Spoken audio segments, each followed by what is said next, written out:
여러분은 지금 이 순간에도 누군가의 빚을 갚기 위해 일하고 계십니다. 아침에 눈을 뜨면 대출 이자가 쌓이고 밤에 잠들 때도 물가는 올라갑니다.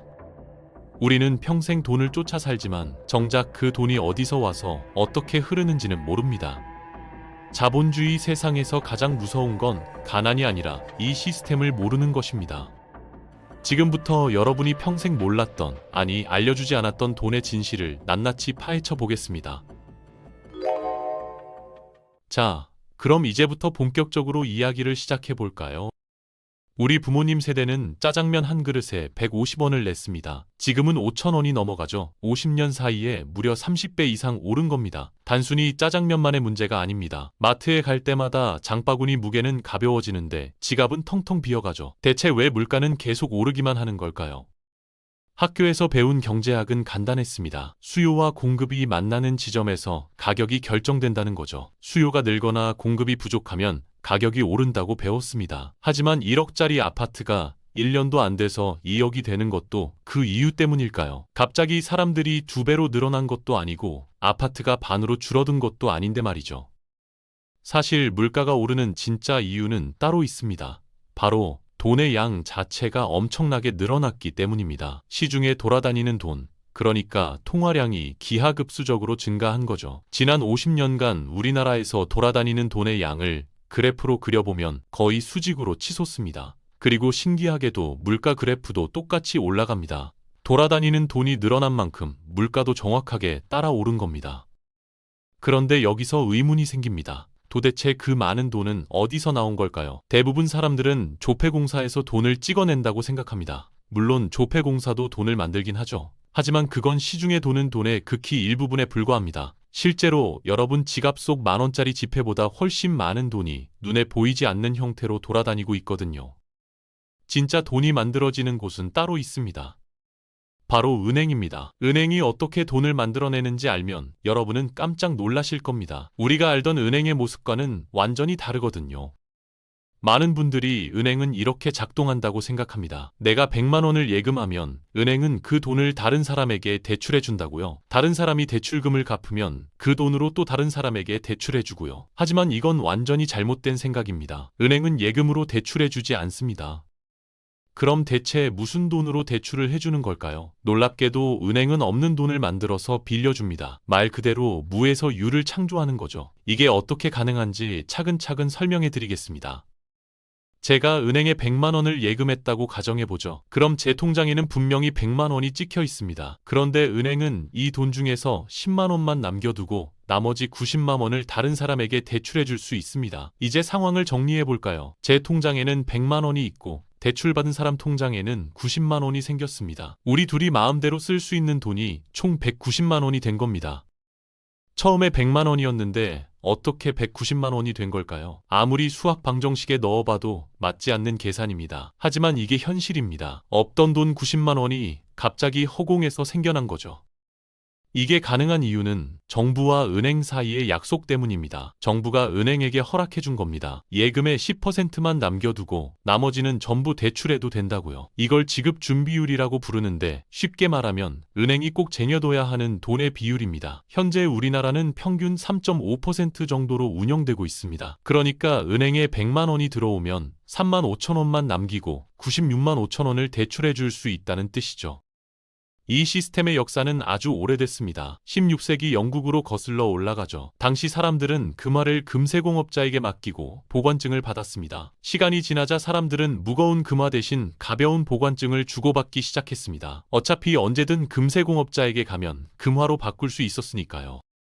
그걸 본 금세공업자는 꾀를 냈습니다. 사람들이 맡긴 금화를 몰래 다른 사람에게 빌려주고 이자를 받기 시작한 겁니다. 대출이 제때 갚기만 하면 아무도 눈치채지 못할 거라고 생각했죠. 실제로 한동안 잘 돌아갔습니다. 금세공업자는 엄청난 돈을 벌었고 사람들도 이자 수입을 나눠받으며 만족했습니다. 하지만 금세공업자의 욕심은 거기서 멈추지 않았습니다. 아예 금고에 없는 금화까지 빌려주기 시작한 겁니다. 보관증만 써주면 되니까 얼마든지 만들 수 있었죠. 그렇게 없는 돈으로 이자까지 챙기며 떼돈을 벌었습니다. 문제는 사람들이 의심하기 시작하면서 터졌습니다. 여러 예금주들이 동시에 금화를 찾으러 왔는데 금세 공업자는 돌려줄 금화가 없었던 겁니다. 이미 없는 돈까지 빌려줬으니까요. 이게 바로 뱅크런입니다. 은행에 예금한 사람들이 한꺼번에 돈을 찾으러 가는 현상이죠. 현대에도 아무리 건전한 은행이라도 뱅크런이 일어나면 무조건 망합니다. 그런데 영국 왕실은 이 상황을 다르게 봤습니다. 전쟁으로 돈이 필요했던 왕실은 오히려 금세 공업자들에게 공식 허가를 내줬습니다. 가상의 돈을 만들어서 대출해도 된다고요. 대신 예금의 일정 비율은 남겨두라는 조건을 달았죠. 이게 바로 지급준비율의 시작입니다. 이 시스템은 현대은행에도 그대로 적용되고 있습니다.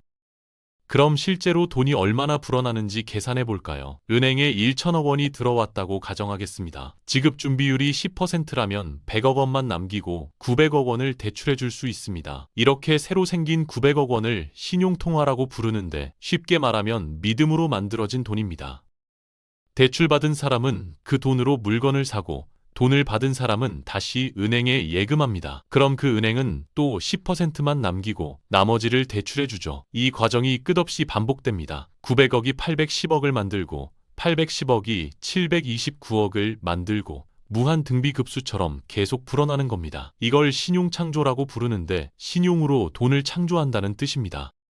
최종적으로 얼마까지 늘어날 수 있을까요? 처음 1천억 원이 최대 1조 원까지 커질 수 있습니다. 10배로 불어나는 거죠. 만약 지급준비율이 3.5%라면 어떻게 될까요? 계산해보니 1천억 원이 무려 2조 8천억 원까지 증가합니다. 실제로 없던 돈이 28배로 불어나는 겁니다. 이제 왜 시중에 돌아다니는 돈이 조폐공사에서 찍어낸 돈보다 훨씬 많은지 이해가 되시죠? 은행이 대출할 때마다 새로운 돈이 계속 생겨나기 때문입니다. 그래서 자본주의 사회는 구조적으로 빚을 권장할 수밖에 없습니다. 고객이 대출을 해가야 은행에 새로운 돈이 생기니까요. 여기서 한 가지 더 충격적인 사실을 알려드리겠습니다. 중앙은행도 돈을 불립니다. 중앙은행은 우리나라로 치면 한국은행인데 시중의 돈은 돈의 양을 조절한 일을 합니다. 두 가지 권한을 가지고 있죠. 이자율을 조절할 수 있는 권한과 화폐를 찍어낼 수 있는 권한입니다. 뉴스에서 한국은행이 기준금리를 올렸다는 소식 들어보셨을 겁니다. 금리를 올리면 대출이 줄어들고 시중에 도는 돈이 줄어듭니다. 반대로 금리를 내리면 대출이 늘어나고 돈이 많이 돌죠. 이렇게 이자율로 시중의 돈 양을 조절하는 겁니다. 하지만 금리 조절만으로 안 될 때가 있습니다. 그럴 때는 직접 돈을 찍어냅니다. 이게 바로 양적 완화입니다. 경제가 너무 안 좋아서 금리를 낮춰도 효과가 없을 때 한국은행이 직접 돈을 풀어버리는 거죠. 2008년 금융위기 이후 거의 매일 들었던 단어입니다. 그런데 중앙은행이 계속 돈을 찍어야만 하는 근본적인 이유가 따로 있습니다. 한 섬에 중앙은행과 2명의 시민이 산다고 가정해보죠. 중앙은행이 발행한 돈은 딱 1만 원입니다. 시민 A가 이 돈을 1년 동안 빌리는데 이자가 5%입니다. 1년 뒤에 이자 500원을 더해 1,500원을 갚아야 하죠. A는 빌린 10,000원으로 B에게서 배를 삽니다. 그리고 열심히 고기를 잡아 돈을 법니다. 그런데 A가 1년 뒤에 1,500원을 갚을 수 있을까요? 답은 불가능합니다. 섬에 있는 돈은 딱 1만 원이고 이자 500원은 애초에 존재하지 않으니까요. 이자를 갚으려면 방법이 하나밖에 없습니다. 중앙은행이 500원을 더 찍어내고 누군가 그걸 빌려야 합니다. 이제 섬에 있는 돈은 1,500원이 됩니다. A가 열심히 일해서 섬에 있는 돈을 다 벌면 빚을 갚을 수 있게 되죠. 하지만 이번엔 B가 빌린 500원의 원금과 이자를 어떻게 갚을까요? 또 돈을 찍어야 하고 또 누군가 빌려야 합니다. 결론은 명확합니다. 이자가 존재하는 한 중앙은행은 계속 돈을 찍어낼 수밖에 없습니다. 그리고 돈이 많아지면 당연히 돈의 가치는 떨어집니다. 이렇게 돈의 양이 증가해서 돈의 가치가 떨어지고 물가가 오르는 현상을 인플레이션이라고 부릅니다. 쉽게 말하면 돈이 너무 많아져서 돈의 값어치가 떨어지는 겁니다. 1970년 1,000달러로 금 28온스를 살 수 있었습니다. 하지만 2012년에는 같은 1,000달러로 겨우 0.58온스밖에 못 샀죠. 금값이 48배나 오른 겁니다. 돈이 많아져서 돈의 가치가 그만큼 떨어진 거죠. 인플레이션은 처음엔 모두가 좋아합니다. 돈이 많이 도니까 흥청망청 쓸 수 있죠. 집도 사고 차도 사고 잘 사는 것 같습니다. 하지만 아무도 나중에 어떻게 될지는 생각하지 않습니다. 아프리카의 짐바브웨가 대표적인 사례입니다. 2008년 한 해에만 물가가 2억 3천만 % 올랐습니다. 돈의 가치가 완전히 바닥을 친 거죠. 40년을 통치한 독재자가 실업을 극복하고 빚을 갚기 위해 무제한으로 돈을 찍어댄 결과입니다. 더 큰 문제는 여기서 시작됩니다. 아까 그 섬 이야기로 돌아가 볼까요? B는 대출한 돈 1만 월과 이자 500원을 갚기 위해 열심히 일했습니다. 그래서 섬에 있는 1만 500원을 다 벌어 빚을 갚았죠. 그럼 C는 빌린 500원을 어떻게 갚을까요? 당연히 못 갚습니다. 파산하는 겁니다. 내가 이자를 갚으려면 누군가의 대출금을 가져와야 합니다. 현대 금융 시스템에서 빚을 갚는 건 개인에게는 좋은 일이지만 시스템 전체로는 문제를 일으킵니다. 돈이 적게 돌면 누군가는 반드시 이자를 갚지 못하고 파산할 수밖에 없으니까요. 돈이 부족하고 경제 사정이 어두운 사람이 제일 먼저 피해자가 됩니다. 에너지 보존 법칙처럼 현대 금융 시스템도 보존 법칙이 적용됩니다. 누군가 빚을 갚으면 누군가는 파산합니다. 모든 돈이 빚에서 시작되기 때문이죠. 그래서 자본주의 사회는 경쟁이 필연적입니다. 이자 시스템이 존재하는 한 다른 사람의 돈을 빼앗기 위해 경쟁할 수밖에 없습니다. 우리가 매일 돈 타령하며 사는 이유가 바로 여기에 있습니다.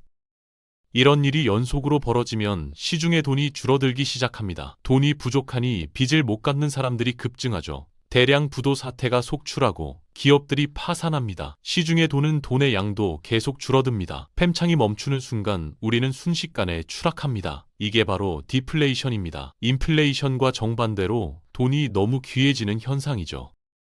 디플레이션이 오면 돈이 돌지 않아서 여기저기서 거품이 터집니다. 돈이 없으니 기업이 위축되고 생산과 투자를 줄입니다. 직원을 새로 뽑기는커녕 일하던 사람들도 내보냅니다. 일자리가 사라지고 돈 벌기가 힘들어집니다. 그래서 디플레이션은 누구나 싫어하죠.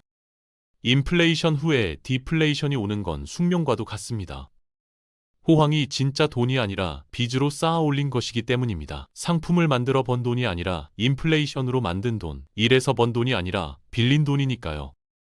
경제에도 사계절이 있습니다. 러시아의 경제학자 콘드라티예프는 자본주의 경제의 긴 주기로 반복되는 순환 패턴이 있다는 사실을 발견했습니다. 봄, 여름, 가을, 겨울처럼 경제도 좋았다 나빴다를 반복한다는 거죠. 그 주기가 48년에서 60년 정도라고 결론 내렸습니다. 20세기 대표 경제학자 슌페터도 자본주의 경제는 물결처럼 상승과 하강을 반복한다고 주장했습니다.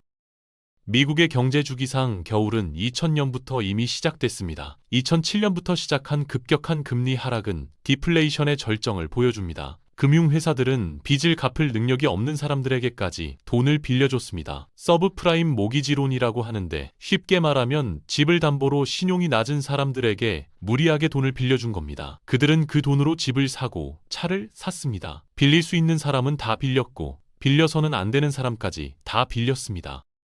그런데 부동산 가격이 폭락하자 빚을 갚지 못하는 사람들이 속출했습니다. 금융위기가 시작된 겁니다. 우리나라도 상황은 비슷합니다. 우리 부모 세대는 집값이 항상 오르는 줄 알았습니다. 하지만 그건 경제 주기의 여름에 사셨기 때문입니다. 이제 우리는 부동산 가격이 계속 떨어지는 걸 목격하고 있습니다. 갚아도 없어지지 않는 빚, 우리는 결코 갚을 수 없는 부채 사슬에 묶여 있습니다. 위기의 희생자는 언제나 힘없는 우리들 중 하나입니다. 2008년 영국의 시사주간지 이코노미스트는 금융위기를 1930년대 대공황과 비교했습니다. 뉴스와 신문은 연일 미국 중앙은행이 무엇을 했는지, 미국 경제 상황이 어떤지를 분석하는 기사를 쏟아냈습니다. 하지만 전 세계는 아직도 불황의 터널 안에 있습니다. 그런데 왜 이렇게 미국 얘기만 하느냐고 생각하시는 분들이 계실 겁니다. 미국이 뭘 하든 내 지갑 속 돈과 무슨 상관이냐고요? 하지만 생각해 보십시오. 우리나라는 자원이 거의 없습니다. 석유도, 철광석도, 나무도 거의 다 수입합니다. 그런데 그걸 사려면 달러가 필요하죠. 세계 수많은 나라의 돈 중에서 가장 중요한 돈은 달러뿐입니다. 왜냐하면 달러가 전 세계에서 통용되는 기준화폐이기 때문입니다. 1944년 7월 미국 뉴햄프셔주 브레튼우즈라는 곳에 미국을 중심으로 한 연합국 대표들이 모였습니다. 그들은 외환과 금융시장을 안정시키고 무역을 활성화한다는 명목으로 브레튼우즈 협정을 맺었습니다. 35달러를 내면 금일 온스를 주겠다고 약속하며 각국 통화를 달러에 고정시킨 겁니다. 미국 달러가 세계 기준 화폐가 되는 순간이었죠. 하지만 욕심은 거기서 끝나지 않았습니다. 베트남 전쟁으로 달러 가치가 떨어지자 금으로 바꿔달라는 요구가 많아졌습니다. 금 보유량이 크게 떨어졌고 돈을 더 찍으려면 금이 필요했지만 확보하기 힘들어졌습니다. 다른 나라들이 달러 가치를 의심하기 시작했죠. 결국 닉슨 대통령은 일방적으로 금과 달러의 교환을 중단시켰습니다. 1971년 이전 달러는 은행에 가면 언제든 금으로 바꿔준다고 쓰여 있었습니다. 하지만 1971년 이후 달러는 금과 아무 관계없는 그냥 종이일 뿐입니다. 달러가 금으로부터 자유로워진 역사적 순간이었죠. 이제 미국은 원하기만 하면 마음대로 돈을 만들 수 있게 됐습니다. 여기서 잠깐 퀴즈를 내겠습니다. 달러는 누가 찍어낼까요? 미국 정부일까요? 아니면 민간은행들일까요? 정답은 민간은행들입니다. 달러는 미국 연방준비제도, 줄여서 FRB라고 부르는데 여기서 찍어냅니다. 우리나라 한국은행 같은 중앙은행이죠. 그런데 좀 다릅니다. 한국은행은 정부기관입니다. 하지만 FRB는 정부기관이 아닙니다. 미국 전화번호부만 찾아봐도 금방 알 수 있습니다. 연방정부란을 찾아봐도 FRB는 없습니다. 대신 민간기업 란에 있습니다. FRB는 정부 기관이 아니라 미국 금융 시스템에서 막강한 힘을 행사하는 몇몇 민간은행들의 연합체일 뿐입니다. 그런데도 달러를 발행하는 권한을 가지고 있죠. 결국 전 세계는 운명을 미국 금융계에 맡기고 있는 셈입니다. 미국 얘기가 마음에 안 들어도 어쩔 수 없습니다. 우리 경제가 세계 경제와 미국 경제에 연결되어 있기 때문입니다. 이제 자본주의 세상이 좀 보이십니까? 큰 그림에서 돈의 흐름을 봐야 합니다. 그렇지 않으면 가난에서 벗어날 수 없습니다. 우리가 잃어버린 돈은 우연이 아닙니다. 시작부터 잘못된 돈 정책과 탐욕스러운 금융자본에 첫 번째 책임이 있습니다. 물론 빚으로 만든 돈을 흥청망청 쓴 우리 잘못도 큽니다. 하지만 확실한 건 돈이 돌아가는 원리를 모르면 희생자가 될 수밖에 없다는 사실입니다. 금융자본주의 세상에서 빚은 곧 돈이고 돈은 곧 빚입니다. 이자가 존재하는 한 우리는 언제 의자를 뺏길지 모릅니다. 그래서 우리는 돈의 노예, 빚의 노예일 수밖에 없는 겁니다. 나무가 아닌 숲을 보는 안목이 필요합니다. 미국이 어떻게 돌아가고 그래서 우리나라 정책은 어떻게 변할 것인지 생각할 수 있어야 합니다. 지금이 디플레이션 시대라는 것도 아셨을 겁니다. 그러니 지금 당장 빚을 내라고 흥청망청 쓰라고 유혹하는 목소리가 들려도 스스로 중심을 잡고 판단하셔야 합니다. 돈을 최고 가치로 여기는 이 세상에서 살아남으려면 시스템을 이해해야 합니다. 누가 돈을 만들고 누가 이익을 보는지 알아야 합니다. 그래야 희생자가 되지 않고 현명한 선택을 할 수 있습니다.